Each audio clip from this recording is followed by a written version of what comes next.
자, 이제 고린도전서 4장을 같이 살펴보도록 하겠습니다. 4장입니다. 4장은 장 주제를 나를 따르라, 이렇게 좀 약간 임팩트 있는 문장으로 구성했습니다. 나를 따르라. 첫 번째 소제목으로는 나 자신을 판단 말라. 나 자신도 판단 말고 다른 이도 판단 말라는 거죠. 두 번째, 자랑하지 말자. 세 번째, 주의 종이 가는 길은 어떤 길인가? 각오해야 되는 길. 네 번째, 나를 따르는 자가 되라. 그렇게 주제를 정해봤습니다. 이 주제를 가지고 같이 한번 자세히 알아보도록 하겠습니다. 고전 4장 나를 따르라. 그런데 첫 번째는 자신을 판단하지 말라. 3절에 보니까요. 내가 너희에게 판단을 받거라. 사람의 판단으로 판단을 받는 것이 내게는 매우 작은 일이다. 참으로 나는 내 자신을 판단하지 아니한다. 사도 바울은 자기 자신도 자신이 판단하지 않는다는 거죠. 나는 판단받을 아무것도 스스로 알지 못하노라. 무엇에 대한 판단을 하시냐? 뭐냐면 2절에 보면 청지기들에게 요구되는 것은 신실한 사람으로 들으라는 것이다. 이 신실한 사람인가 아닌가? 즉 사역자, 하나님의 사역자들, 하나님의 종들에 있어서 요구되는 것은 신실한 사람이 되어야 되는 것인데, 그 신실한 사람인가 아닌가에 관하여 사도 바울은 자신도 자기를 판단하지 않고 또 사람으로부터 판단하지 않는다는 거죠. 오직 나를 판단하시는 분은 주시니라. 4절에서 말하고 있어요. 오직 나를 판단하시는 분은 주시니라. 그 하나님의 종이 되든지 하나님의 사역을 실행함에 있어서 하나님의 안목으로 사람은 사람을 판단할 수 없다는 거죠. 오직 하나님만이 보신다는 거죠. 하나님의 기준이 있고 하나님의 이제 모든 것은 달려 있는 것이다. 사람의 기준으로 사람을 함부로 판단할 수 없다는 거죠. 그렇죠? 과연 저 사람이 신실한 사람인가 아닌가? 뭐 그럴듯하게는 보이지만 결코 어찌 구체적으로 명확히 알 수 있겠어요? 그런데 여기 개역성경에 보니까 2절 맡은 자들에게 구할 것은 충성이니라 그랬어요. 원문에는 맡은 자들, 즉 청지기들에게 요구되는 것은 신실한 사람으로 드러나는 것이다. 그 신실함에 관하여 누가 누구를 함부로 판단할 수 있는 것이 아니다. 4절에 오직 나를 판단하시는 분은 주시니라. 그런 거죠. 그러므로 주께서 오실 때까지 아무것도 판단하지 말라. 그분께서 어둠에 감추어진 일들을 빛으로 드러내시고 마음의 의도들을 드러내실 때 그때 각 사람이 하나님께 칭찬을 받을 것이다. 사실 우리의 꿈이죠. 하나님께 칭찬받는 거. 마태복음 25장에 달란트 비유, 누가복음 19장에 문화의 부유 보면은 착하고 충성된 종아라는 칭찬을 받죠. 그 칭찬의 기준은 사람은 알 수 없죠. 오직 하나님만이 아시는 거죠. 사람 눈에 보이지 않지만 하나님은 모든 걸 다 아시고 다 보시는 분이기 때문에 그분의 하나님의 기준에 의해서 사람들은 판단받는 것이죠. 심지어는 사도 바울이 말한 것처럼 나 자신도 나를 판단할 수 없죠. 그 스스로도 함부로 판단하면 곤란하죠. 대부분 사람들은 자기를 과대평가하는 경우가 있지만 사실은 과소평가하는 경우가 더 많아요. 특별히 이제 동양 사람들, 더불어 한국 사람들은 아주 예의가 아주 좋으셔서 자기를 너무 과소평가해요. 그런 경향이 많아요. 근데 미국 사람들은요, 보면은 자기를 과대평가한 듯한 그런 인상을 많이 줘요. 다 대부분 보는 자신감을 갖고 있어요. 근데 그것이 사람의 잠재력을 개발하는데 좋은 조건이 되는 것을 저는 봤습니다. 자신을 너무 과대평가하면 오히려 자기 발전에 별다른 도움이 안 되는 것을 저는 알게 됐습니다. 여러분도 본인이 이 마귀는요, 우리를 너무 과소평가하게 만들어요. 그리고 아무것도 못하게 만들어요. 그렇죠? 속상해는 거죠. 너는 아무것도 할 수 없어. 너는 약한 자야. 너는 할 수 있는 게 아무것도 없어. 너는 부족한 사람이야. 다른 사람 봐. 너보다 다 잘났잖아. 그렇게 나를 자꾸 미약하게 만들어요. 그렇죠? 근데 하나님 우리에게 두려워 말라. 내가 너와 함께하니라. 그렇잖아요. 내가 너를 도와주리라. 근데 우리는 우리를 너무 작게 보는 경향이 많다. 그것이 우리의 발전의 저해 요소가 되는 경우가 참 많습니다. 근데 서양의 특별히 미국 사람들은요, 젊은이나 어린이나 나이 든 사람들이 다 대부분 아주 자기 자신에 관한 이 자신감이 충천해 있습니다. 오히려 그런 것들이 자기 발전에 도움이 되는 것을 저는 많이 보고 있습니다. 그 과소평가보다는 과대평가가 좋지 않는가. 하나님은 우리를 과대평가 쪽으로 더 손을 들어주시는 것 같다는 생각이 들어가요. 여러분으로부터 너무 과소평가하지 마시고 약간 과대평가 한번 해보시기 바랍니다. 우리는 다 할 수 있습니다. 이게 성경적인 뭡니까? 교훈이라고 볼 수 있겠죠? 자, 두 번째는 자랑하지 말라. 그런 말씀이 6절에 나와요. 다른 사람을 반대하여 우쭐대지 못하게 하렴이라. 이쪽 사람 편을 들어서 다른 사람을 반대해서 우쭐대지 못하게 하라. 그죠? 그리고 7절에 보니까 누가 너를 다른 사람과 구별되게 하느냐.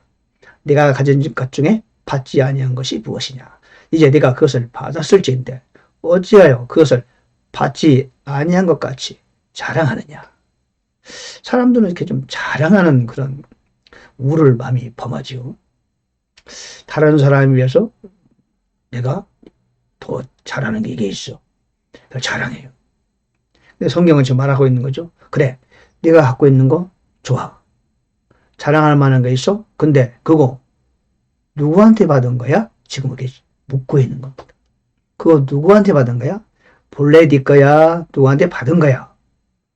물으면 그렇지. 이거 제가 원래 갖고 있는 거 아니죠? 그렇죠.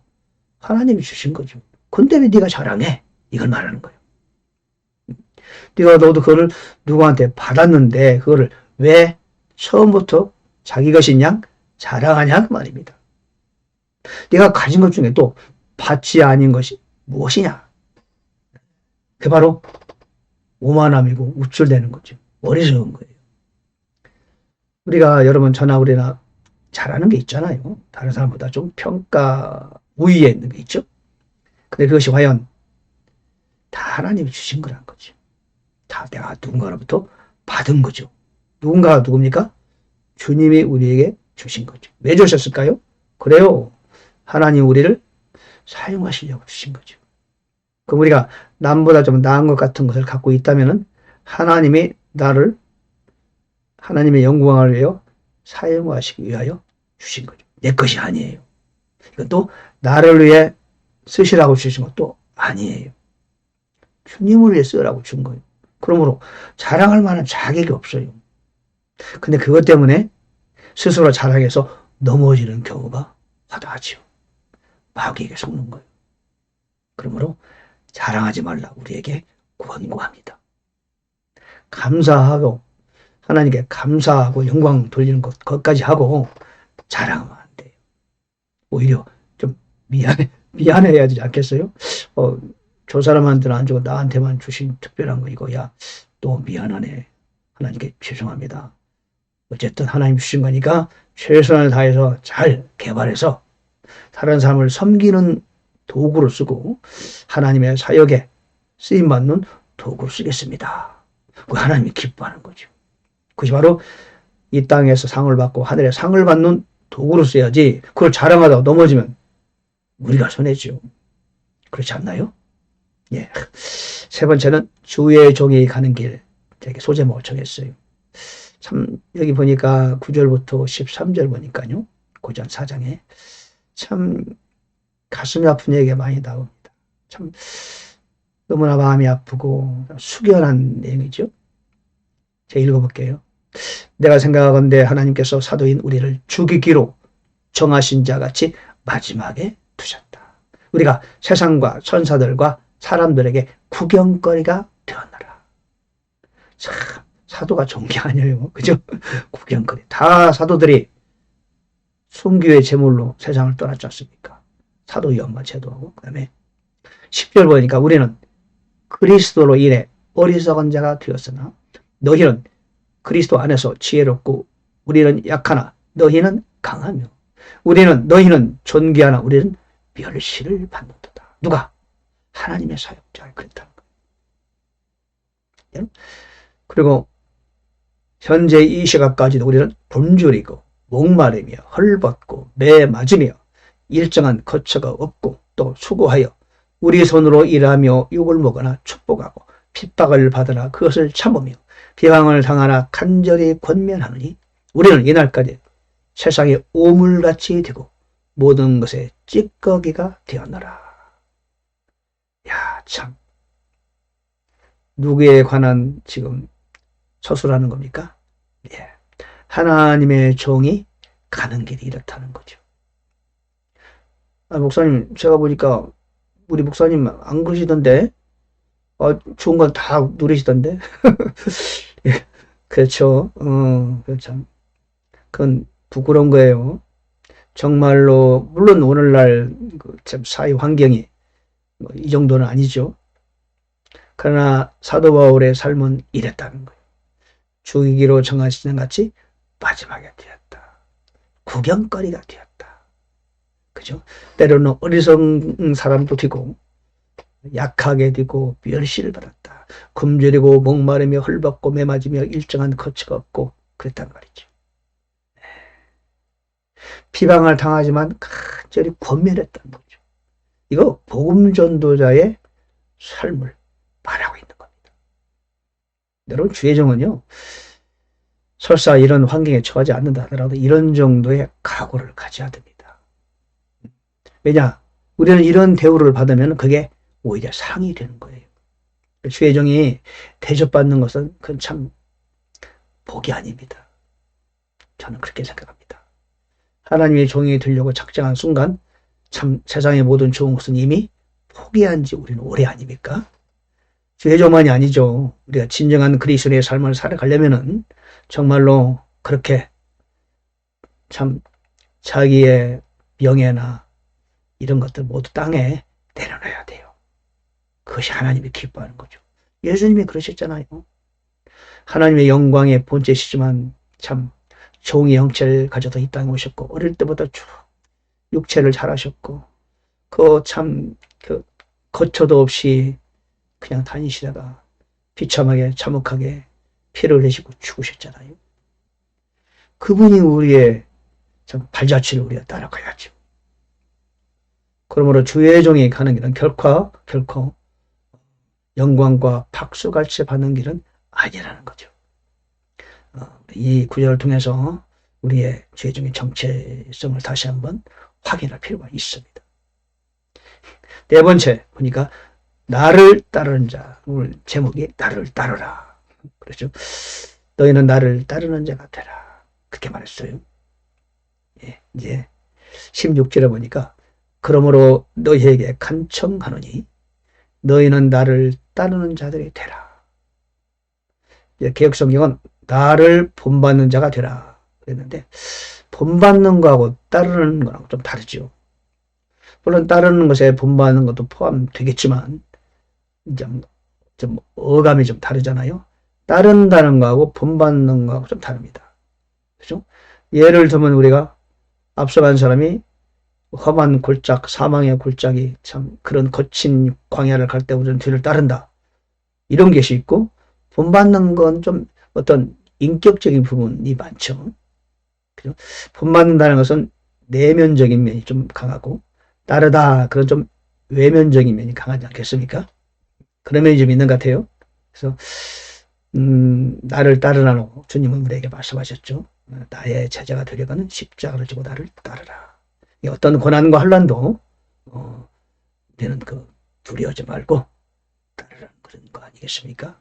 본받는 거는 조금 좀 약간 다른 표현 같아요. 자, 이렇게 말했어요. 나의 사랑하는 아들 아들들에게 하듯 너희를 타이른다 그랬습니다. 그리스도 안에서 만 명의 스승이 있다 해도 아버지는 많지 않다. 내가 예수 안에서 복음을 통하여 내가 너희를 낳았다. 그러므로 간청한다. 간청한다. 무릎 꿇고 빈다는 뜻이죠. 너희는 나를 따르는 자가 되라 그러셨어요. 네. 아들은 아버지를 따라야죠. 우리가 주의 종들 세계, 즉 꼭 주의 종만이 아니죠. 영적으로 신앙에 앞서가는 사람들은 아버지 같은, 엄마 같은 마음을 가지셔야 되는 거죠. 그리고 아들들에게 하듯이 타이르고 이끌어가고 모범을 보이고 그 내가 너희를 낳았다라고까지 표현하잖아요. 우리는요, 우리 신앙의 자녀를 많이 생산해야 돼요. 목사만이 하는 게 아니고 모든 성도들은 영의 자녀를 낳으려고 애를 써야 됩니다. 가르치고 이끌고 돌보고 사랑해주고 기도해주고 그리하여 그들을 잘 하나님의 자녀로 성장하고 성숙하게 만들어주는 것이 신앙의 부모의 역할 아니겠어요? 21절에는 흥미있는 구절이 나와요. 너희가 무엇을 원하느냐? 내가 매를 가지고 너희에게 가랴? 아니면 사랑과 온유의 영으로 가랴? 둘 중 하나를 선택하라는 거예요. 하나님 우리에게 하시는 말씀이죠. 자, 매를 때려야 들을래? 아니면 좋은 말 할 때 들을래? 그거 아닙니까? 우리 쉽게 해석하면은 하나님 우리에게 하시는 말씀 아니에요? 우리가 자녀들에게도 그렇게 말하죠. 꼭 때려야 듣겠냐? 아니면 말로 할 때 들을래? 성경이 지금 그 얘기를 하고 있는 거예요. 주님께서 우리에게 말씀하시, 저와 여러분들에게 말씀하시고 계시잖아요. 꼭 매를 때려야 되겠니? 말로만 안 되겠니? 하나님의 마음이에요. 하나님 우리 자녀를 때리고 싶어 하시겠습니까? 사랑과 온유의 영으로 대할 때 성령께서 이렇게 체험하실 때 그렇게 우리가 빨리 돌아서고 하나님의 원하는 정로로 향해 가면은 뭐 혼날 일 없죠. 근데 말로 해서 안 들으면 어떻게 해요? 할 수 없이 매를 가지고 가야 되죠.